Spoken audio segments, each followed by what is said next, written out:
My name's Adele Onyango and welcome to another episode of Legally Clueless. No, seriously, I have no clue what I'm doing, but I'm pretty sure I'm not the only one.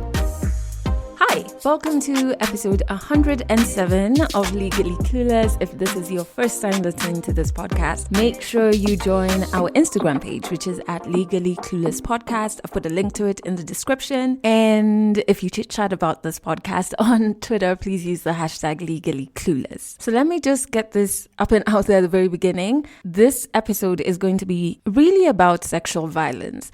And I know this is a topic that can be very triggering. And if that's the case, maybe you might want to hold off on listening to it. However, the reason I am really centering this particular topic is because I always share what I've gone through in the week. And this week has been all about that. And also our story that's coming up on 100 African Stories. And it's from Zambia, one of my really cool sisters. I'm so fortunate to have virtually met her last year.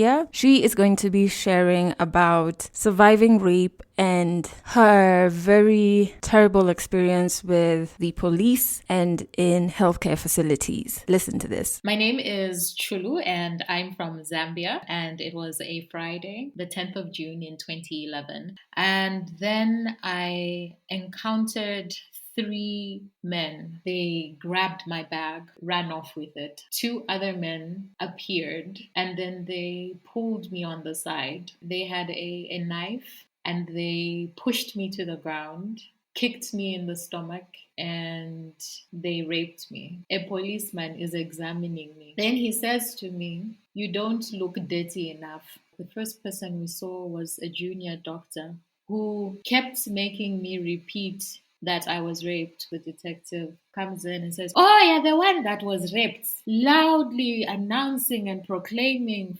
This literally silenced me. This whole experience silenced me. It took my voice.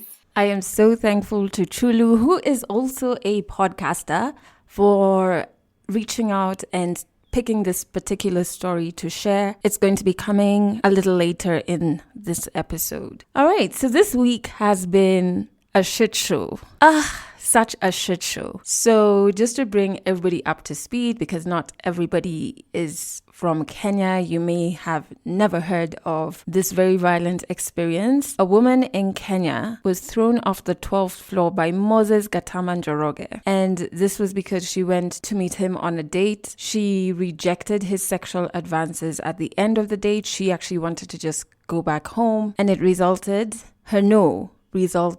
in him throwing her off of the 12th floor. This story was then covered on an urban station here in Kenya called Homeboys Radio on The Breakfast Show by 3 male hosts, DJ John Falme, Shafi Weru, and Neville. And it's still so perplexing to me how they did this, but they reduced that violent experience to calling Kenyan women loose and too available.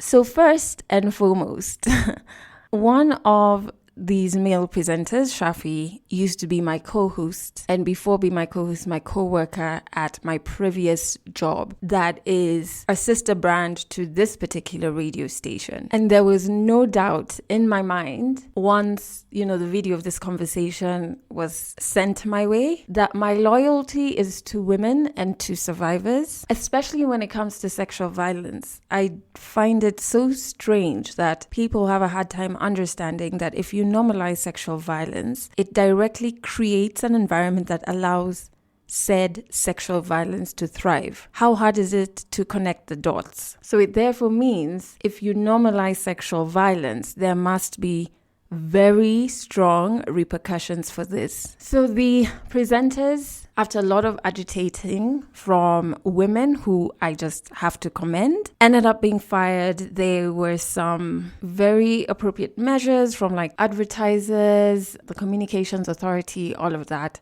towards the station. And then the shit show went into gear 2 when all of this was being done, actually even while I'm recording this, because there's an uproar from some men online saying, "Oh, this is too tough. Women are against us." A lot of ignorance. I'm actually trying not to interact with it.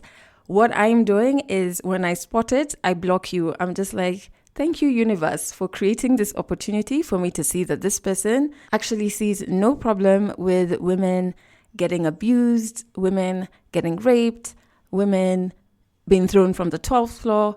And as such, even if I know this person personally, this is not a person that deserves to be in my space. Block. And then there's also the men, and this one is perplexing to me because it's always happened whenever I speak about sexual violence. There's always a couple of weirdos who bring up cases of male survivors of sexual violence or men who've been killed by a woman. And they bring up these stories to silence women fighting for their safety. They never bring it up to actually spotlight that, hey, this is not right. They bring it up to silence women who are fighting for their safety, which I think first, it's so disrespectful to these male survivors. You're using their stories as pawns. And it also shows me that you are aware that this is happening and you have just been silent about it. You know what I mean? Because for you to bring up the story, you know it is happening. Those I always find so perplexing. I always have, and it's been happening. I've seen it happen for years. It's just very strange to me. I think a lot of men need to introspect, need to sit in the discomfort of what society is, where a woman saying no ends up with her being thrown out of the 12th floor. You need to sit in the discomfort of your own problematic beliefs or actions. Confront them. Don't deflect and now start getting into sideshows.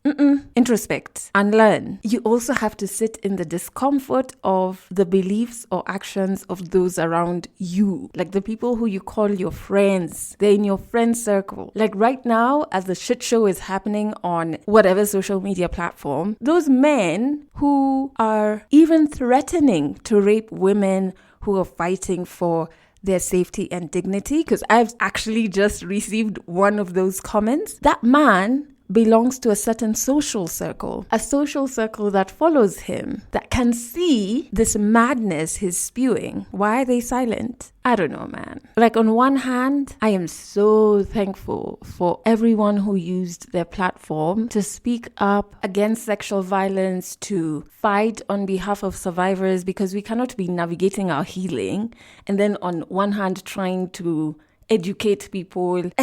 Come on. So I'm so thankful to everybody who has been, is, and will continue to speak up. I'm in awe of how women organize. Over the past couple of days, I have been in WhatsApp groups that have made me feel less alone, have shown just how much power there is in us as women working together and coordinating. I've just been in awe of that, and I'm so thankful for that. But on the other hand, I've noted the people who are silent.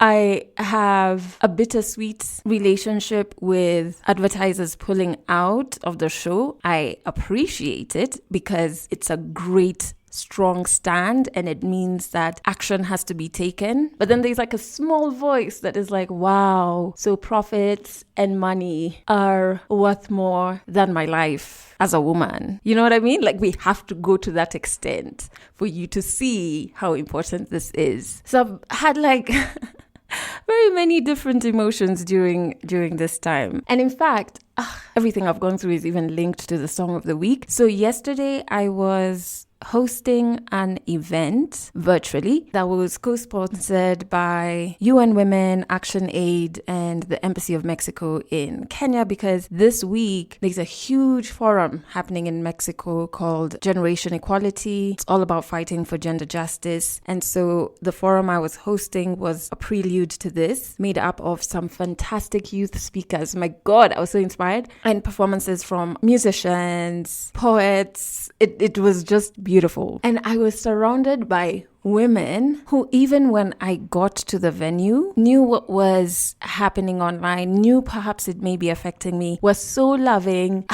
So one of the women is an artist called Sarah Mitaru. She is a Kenyan artist and she was performing different songs. One of them that moved me is a song by her called Nimefika. In fact, I just chatted her and I was like, where is the song? I can't find it online. I want to share it on my podcast. She's like, I haven't even really recorded it. So once she records it, I'll definitely share with you. But there's another song she performed that is by her sister. Her sister's name is Wambura Mitaru.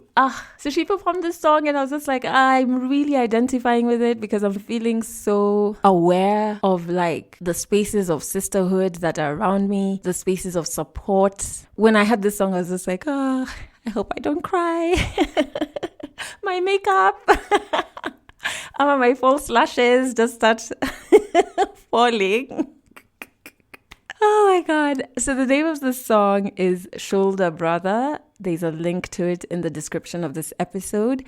It's such a sing-along song. Even the music video has different people singing along to the song from like different countries. It's such a sweet song. And so, yeah, make sure you check it out. Link to it is in the description. All right, I want us to go into 100 African stories. Again, as I said at the beginning, this episode is really around sexual violence, and so is the story. Let me tell you about our storyteller. Her name is Chulu. Chulu is from Zambia. And how I met Chulu, I will always love her for this, is a very random email came in one day and it was Chulu, who we'd never met before, just said she wants to host a call for various African female podcasters. So I was like, sign me up, as in... When, where? I am inside. And this was just last year. So we did a virtual call and it was so beautiful. She single-handedly started this space for African female podcasters to just have bi-monthly calls, talk about the various wins and challenges that we're facing in the space. Some of us have had like breakout calls where we talk about revenue streams and give each other advice, go through each other's proposals, give insights, advice. And I always say, Chulu, do you really know how powerful this thing you've done is? Just randomly started by one email sent to random African female podcasters. None of us knew each other. Chulu didn't know any of us. And then it's resulted in this beautiful sisterhood. I'll tell you a bit more about her podcast after her story. And Chulu's story talks about surviving rape and spotlights how broken the system is when it comes to seeking justice from the police and going to get help from healthcare facilities. 100 African stories on Legally Clueless. Stories from Africa. My name is Chulu and I'm from Zambia. I'm a designer by heart and I'm a mother of a beautiful, amazing young man. He's a teenager right now. And yeah, I just love life. I love beautiful things and I love people as well. So I guess one of the things people always ask me at the age of 36 and all these years is, who are you dating? And whenever someone asks me that, I always pause and think about how I was made to not necessarily trust men. And it's quite unfortunate. Anyway, the answer is nobody. But I do want to share a story about a particular day in my life, and it was a Friday, the 10th of June in 2011. It was a normal day. Actually, it wasn't a normal day. We were having a function at work, so there was a party. I think it was I can't even remember what we were celebrating, but we were having a party. And I was a receptionist at an advertising company. And I was in charge of the party. So, going out and getting all the booze and organizing all the entertainment, music, and all of that great stuff. I actually was living in a town which is south of Lusaka. And Lusaka is the capital city of Zambia. So it was, I don't know, it's about 2 hours, no, not 2 hours, about an hour away. And I used to commute to Lusaka every day. So I knew we were having this party and it was going to be in the evening. So I had really decided that, okay, I was going to spend the night in Lusaka, just find a place to stay. So I woke up that day and I found a dress which my sister had sent me. She had actually sent two matching dresses, one for me and my mom, and mine was it is a sleeveless dress, quite short. It had yellow flowers on it, and it was cute. It was like really cute, uh, and I thought, okay, this would be a great time to wear this. She had gifted this to us, and I hadn't necessarily worn it before. And I had picked out my gold heels. I actually, one of my workmates used to call me Vanna Lexon, which means literally a mother of legs, because he said my legs, went for days. But, I thought, okay, this would be cute. I'll look cute in this. So went to work. Work was there, organizing the party and all of that. The party was a success. Everybody enjoyed themselves and they had fun. After the party had ended, I went with a fellow workmate and went to have a second party after the fact. So we went and I don't know, found some place that was happening and so on and so forth. When we decided that it was time to retire, I specifically said that I wanted to be dropped off at a lodge. And this guy did not want to drop me off at the lodge. So he took me to his home, and I did not want to go to his home. And this is around 2 a.m. in the morning. It was really late. He drove to his house and the car was parked, and he parked the car outside and he went inside to talk to his wife. Then I decided, okay, I don't want to stay here. I'm just going to jump out. And I could hear it was an area which was near some clubs, so I could hear like the music playing, and I thought, okay, I'm sure I'll find taxis there. I'll get in a taxi, and then I'll find my way to a hotel or lodge, whatever it says. So that's how I jumped out of the car and I started walking. I had my bag on me. My bag had quite a lot of money because I knew I had, cash. And back then, it was still quite a cash society. So I had cash on me. I had phones. I had a number of things on me in my bag. And I started walking. And then I encountered three men. One was a really tall guy, and the other two were shorter than him. And then they started saying words to me very aggressively, and I wasn't sure what exactly their intentions were. They came up to me and they grabbed my bag and just ran off with it. My bag had everything. It had my money, it had my phones, it had everything. I was confused, I was dazed, and I started walking in their direction and just saying, "Please, please, give me back my bag, give me back my bag." And they ran off. And then the next thing I knew, two other men appeared, and then they pulled me on the side. So these two men they had a knife which they held to my neck, and they pushed me to the ground, kicked me in the stomach, and hit me, and then they raped me. And I think I remember I remember as they were taking turns and they were holding the knife to my neck, I think I just shut down and I looked I looked up and I thought to God, if you want me to survive this night, then I'm just giving everything to you because I don't see a way out of this. The funny thing is, I remember lying there and I looked to the side and I saw the three original guys that had robbed me and taken my bag, and they were walking towards us because these guys basically just threw me down on this in the street, in the middle of the street, the sidewalk. They just threw me down, pinned me down there. So these guys, they were actually walking back. In my mind, I was thinking, help me. And they just walked by. And I don't understand how someone can do that. They were They actually brought the bag back and placed it next to the action and walked by. So these two young men decided that they had had enough and they didn't want to get in trouble. So then they ran off. So I picked myself up, picked up the bag.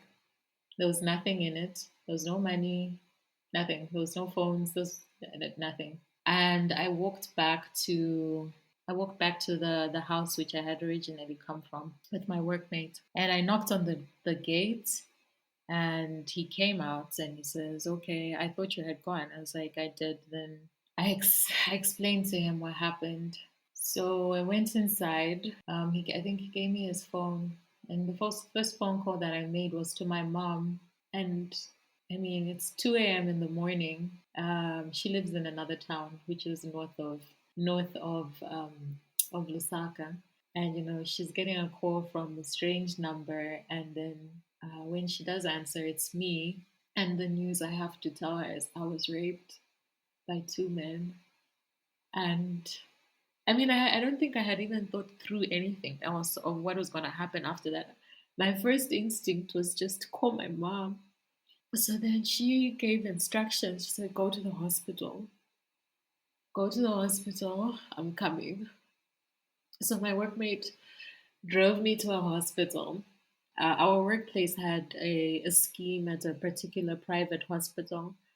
But the funny thing is, no matter how much you pay for certain things, you think, "Oh, I've got medical insurance, da da da." When it's an actual crisis, it doesn't really matter. Because we got to that hospital, we got to the private hospital, and we explained the situation, and they told us you cannot be treated in a private hospital. You have to go to a government hospital. So go to the main hospital in Lusaka. So we drove and went to the main hospital, and we were told we had to first report it at the police station. So we went to this police post, which is located in the hospital. And at that hour, there was only one policeman there. It's a dingy little room in, like the back recesses of the hospital. And, there's this policeman there. So we go in and explain the situation, say, "Okay, I was raped." And he says to me, I think by that time I must have been wearing, because remember I was wearing that cute yellow dress. So I must have been wearing a wrap, which we call chitenges. So he says to me, "Take off what you're wearing. I want to see what you're wearing." So I have to take off what I'm wearing. And then he starts touching me, and a policeman is examining me. Then he says to me, "You don't look dirty enough," as if to insinuate that I had not been through any trauma or any violation. And at that point, I snapped and I started cursing him out. My workmate literally had to carry me out of that room. So he got whatever the police had to write, if it was an initial report or whatever it is. And then now we could go and see a doctor. So we went to the doctor side of it, where the doctors are. And I think the first person we saw was a junior doctor who kept making me repeat that I was raped, like over and over again. And then says, "Oh, I can't attend to you. You'll have to see the senior doctor." Okay. Where is the senior doctor? "Oh, he only comes in at 8 o'clock or something like that. But you can't take off your clothes. You can't bath. You have to stay in the state that you are." So this is like, I don't know, 3 a.m. in the morning, 4 a.m. By this time, I think my cousin had joined us, and I went to her place to wait out for when this doctor was coming. So we went to her place. I don't think I slept. I was sitting in the sitting room on the floor, just in a ball, because I couldn't bath. I sent a message to my best friend who's out of the country, and I just said, call me, and she called me, and I don't know, I honestly, she was just with me on the phone. So at 8 o'clock, was back at the hospital to see the senior doctor. Still sitting in my yellow dress with blood on it, blood stains and dust and dirt and everything. And I wasn't attended to. We just sat in the waiting room and they knew I was there. We just sat in the waiting room. I remember lying on the bench, and I mean, this is the government hospital, guys. They're not known for being the best, they're disgusting and gross. I was lying on the bench with my head on someone's lap. My my mom had arrived by then, and we waited and waited and waited. I think the doctor saw me or could see me probably around 11 a.m. So from the original time, that was around 3 or 4 to 11, not attended to. So he did whatever examination he did. To be honest, I mean, like when you watch in the movies, if you're watching CSI and all of these things, people are taking swabs, people are taking your clothes for evidence, all of this kind of stuff. Nothing, nothing. I don't know what this guy was examining me for. I think no, he wrote on a paper. He wrote on the paper to say he confirmed she had been raped. Okay. So then they started explaining to me I had to be taking medications, quite a number of medications, because obviously, you don't know where these people have been, don't know whether they've got, any types of diseases. So I had to take a lot of preventative medications. I got the medicine. And then I had to go now to the main police station because now somebody had confirmed, yes, she had been raped. So I had to now take this to the main police station to see whether they would do anything about it. So it's afternoon, went to the police station, and the police station is very busy. You've got the person who is at the front desk who takes your statement. So there I was taking my statement in a very busy space. People just walking in and out, walking by, standing there, and they're saying, okay, what happened? Yes, I was raped and these people did this to me. It was in this area, all of that. And just having to just retell that story, just so frustrating. Then they said to me, okay, go and see the detective who is upstairs. That's the person that's going to be assigned to your case. So went upstairs to see the detective. This office is also an open plan office, so there could have been 6 desks in there, 6 other detectives or whatever they want to call themselves. The one guy who was the detective comes in and says, "Oh, yeah, the one that was raped." Oh, just loudly announcing and proclaiming for anyone who had ears to hear that this is the person that had been violated. So again, have to retell the story. And then he says to me, well, to get the police report, you have to pay so much. I didn't have money. All my money had been stolen. You have to pay this much. And then give us money so that we can investigate and find these culprits. I'm like, what are you talking about? Give you money? How how am I supposed to start giving you money to investigate this? And I think by that point, really and truly, I had had enough. I just said I want to go home. And to be honest, I never went back. I mean, what's the point? Really and truly, what is the point?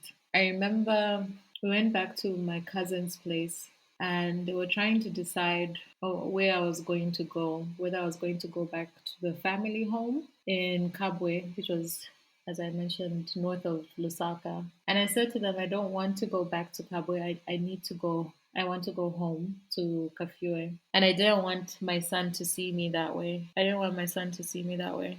So I decided to go to Kafue, where I was going to be by myself in the house anyway. And so I think my workmate had actually said he was going to take me there. And I remember just looking back at the door, at the front door of my cousin's house, and my mom was there, and his sister had also arrived, my aunt. And as I looked back before I got in the car, and they just like broke down crying, and I jumped in the car, and I was driven to my flat in Kafue. And when I got there, that was when I took a bath.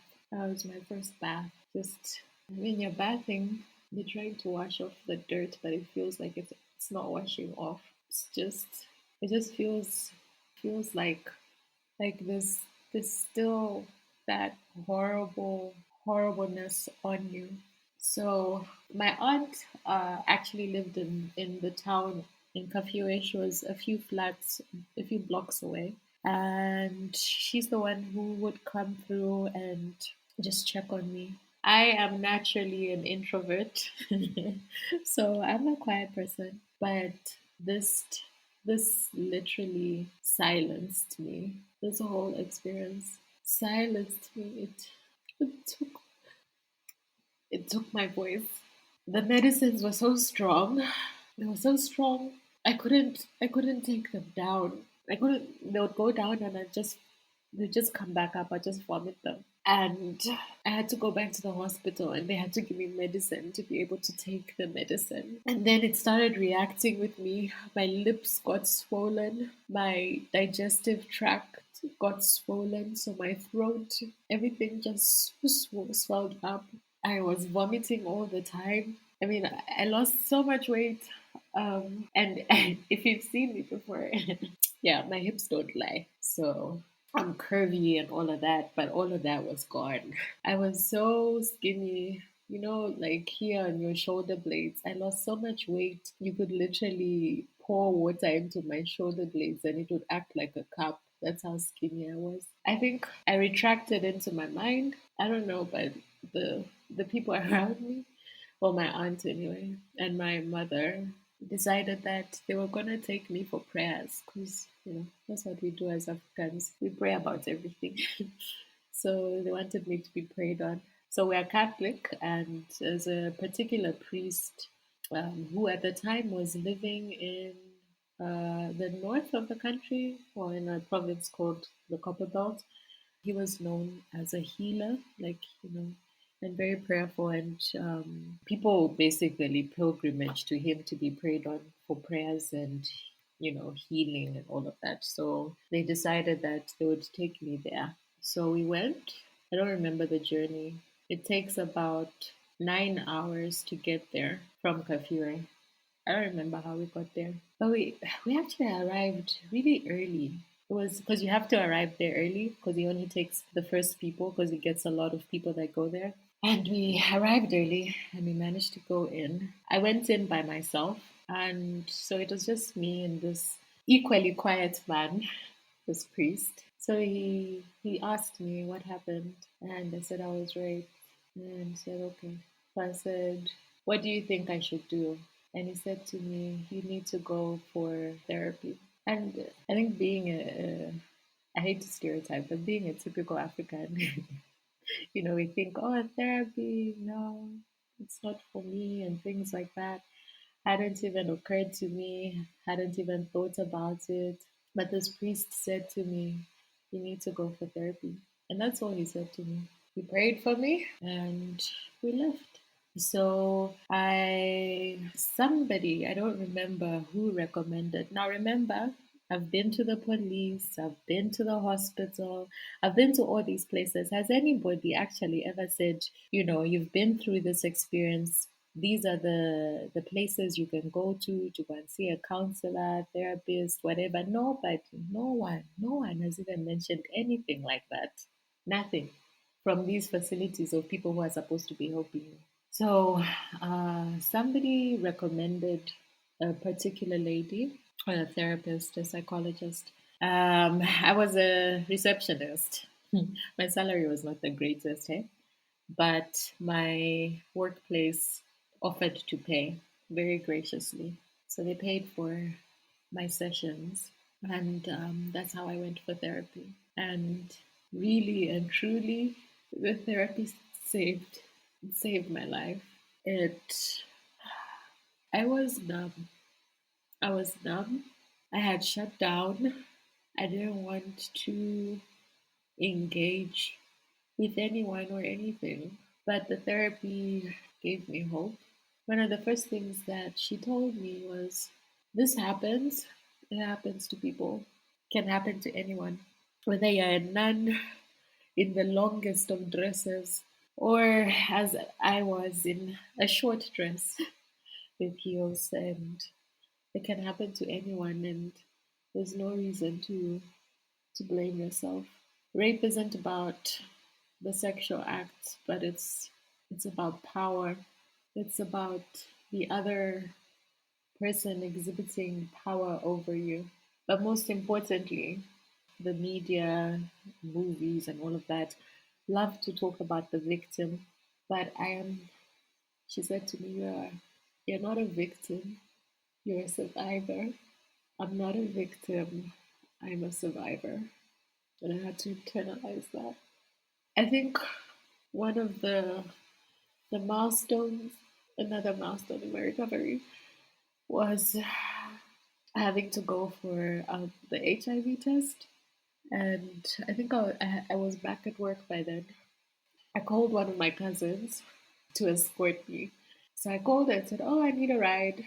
Then when she came, that's when I told her that, oh, actually, I'm going for an HIV test because I was raped. And you have to go after, I don't know how many weeks or months. I can't remember right now. I can't remember. So then she started freaking out. So we went to the hospital, and they withdrew the blood, and then we were sitting waiting. And she was freaking out. She was like, oh my God, I don't know how to handle this. And so they called me in to get the results. And I was negative. I think one of the second, no, third milestones that I had to overcome was I still had the dress, that white dress with yellow flowers, and it had blood stains on it that couldn't quite wash off. This was a gift from my sister, something she had given in love, something to give me joy. So I looked at it, and I'd look at it because it wasn't taken into evidence, obviously. I'd look at it and just, I didn't know what to do with it. I didn't know whether to burn it, whether to throw it away. I don't know what to do with it. So I decided that I was gonna take back my joy. I was gonna wear it. And instead of focusing on what was stolen from me, I was gonna focus on the joy and love that it was given to me. And I remember the first time I wore it again was my son's sports day, and his house color was yellow. So I figured, okay, it's got yellow on it, so I'll be in the team color, the house colors. So that's the first day I wore it. And every time I wear it, I know that I can't be broken. I know that this almost broke me, but I survived. I know that I am surrounded by people that love me beyond measure. So no matter what you throw at me, no matter what, no matter what you think will bring me down, I will not allow anything to break me. Clearly, I did not get any justice. I mean, to be honest, I wouldn't be able to recognize the perpetrators, the rapists, the thieves, all of those people. I wouldn't be able to recognize them. It was so dark. And I decided that I didn't even want to look at them. I wouldn't be able to recognize them if I passed by them on the street. But I think, just for starters, I think our systems are so broken to put somebody through what I went through, being examined by a police officer.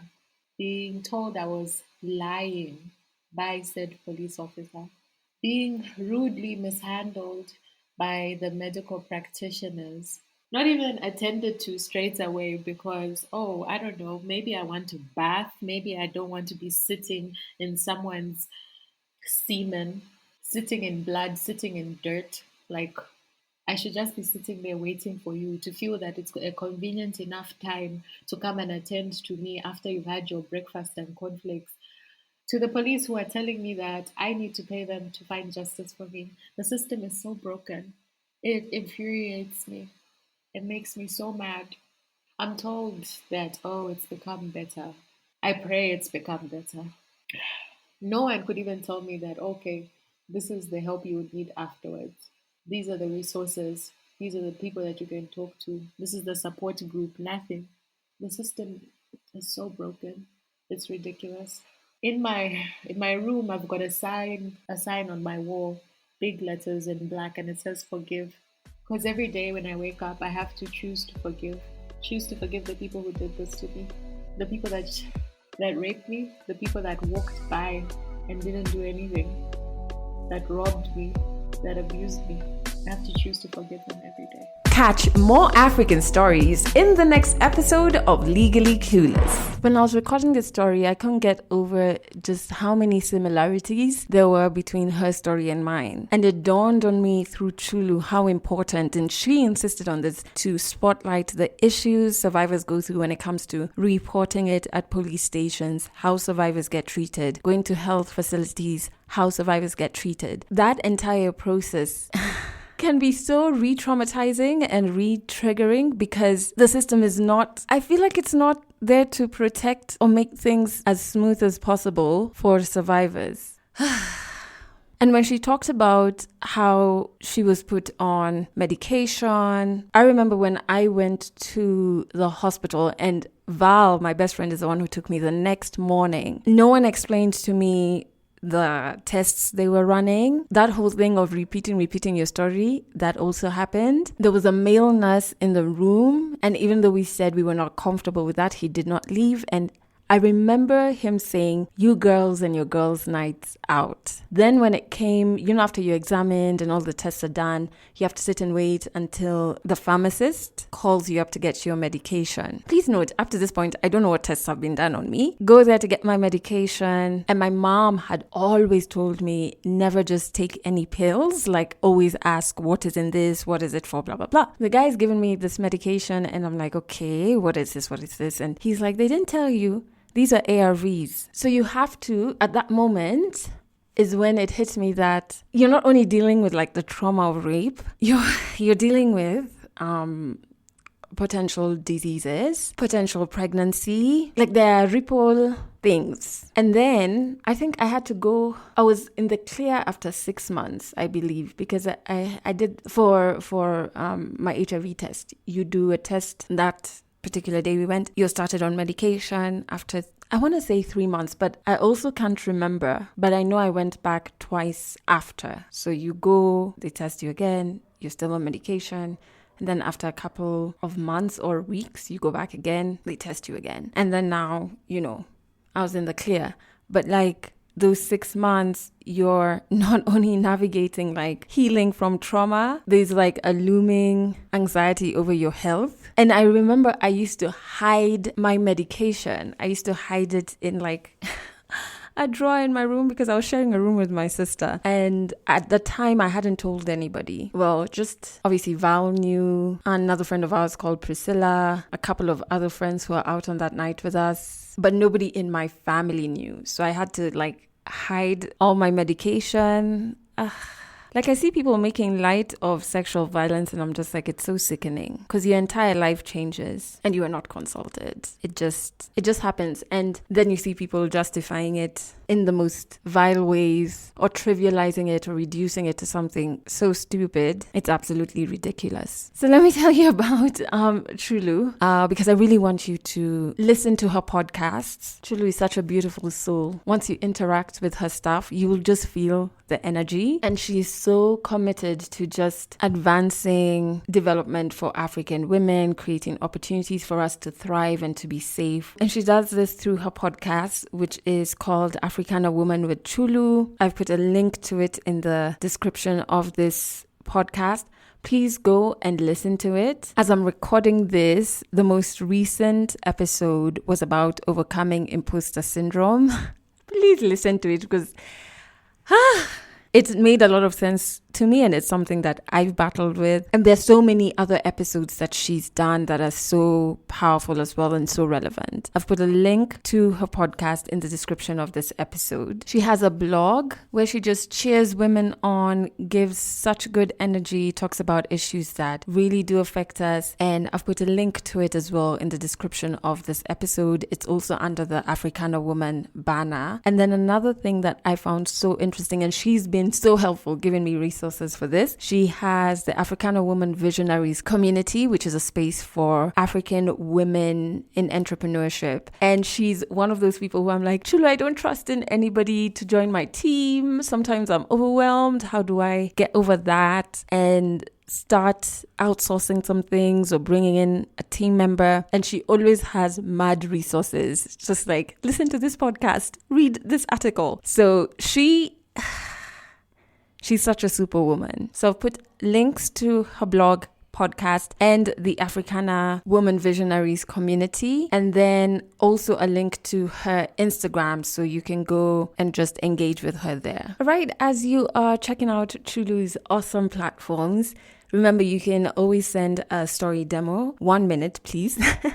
Just telling me a bit about the story you want to share on this podcast. You can just record it on your WhatsApp audio note feature and then send it via WhatsApp to the hotline, which is +254 768 628 790. That's also the number that you can share any audio notes in case something you hear on this podcast resonates with you. Hi Adele, my name is Brenda. I'm a really, really big fan of the podcast.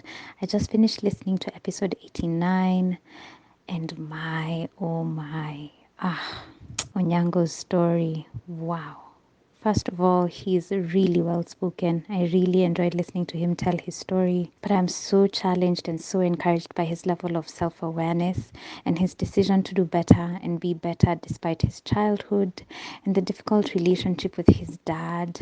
Gosh, I don't know. I wanted to wish him all the joy, peace, love, and blessings in life.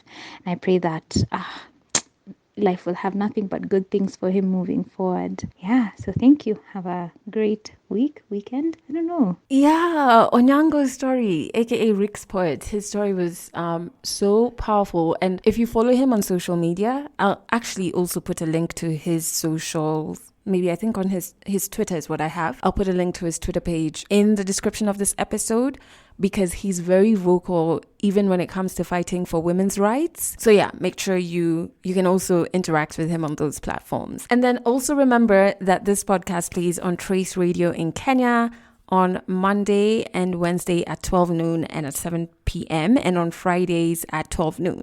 So if you go to traceradio.co.ke, you can stream Trace live there, or you can also see a list of all the different frequencies dependent on where in Kenya you are. And finally, try not to be so happy when I say this so that you don't think that I hate children, but all the noisy kids are gone. There is literally no child in my hood right now. In fact, the only, other than my neighbor and her water pump, which by the way is connected to her kitchen sink. So every time she washes every time she's using her kitchen tap, the pump goes on, which is so irritating because of course she uses it quite often. But also let me not shout because my window is so close to it. So we got another new daytime security guard. I don't know why our guards don't last. except the nighttime one. But daytime, they normally change very quickly. Anyway, so he is very religious. And especially being a Sunday, the other days he doesn't boom any music, but on Sunday, he started booming a lot of gospel music. And he started again. So 2 adult noisemakers, but him I can work around. This other water pump one, I really don't know what I'm gonna do, but thanks for listening to this episode. That's it for this episode of Legally Clueless. You can share this podcast with your friends. You can keep it for yourself. I'm not judging. Just make sure you're here next week for the next episode.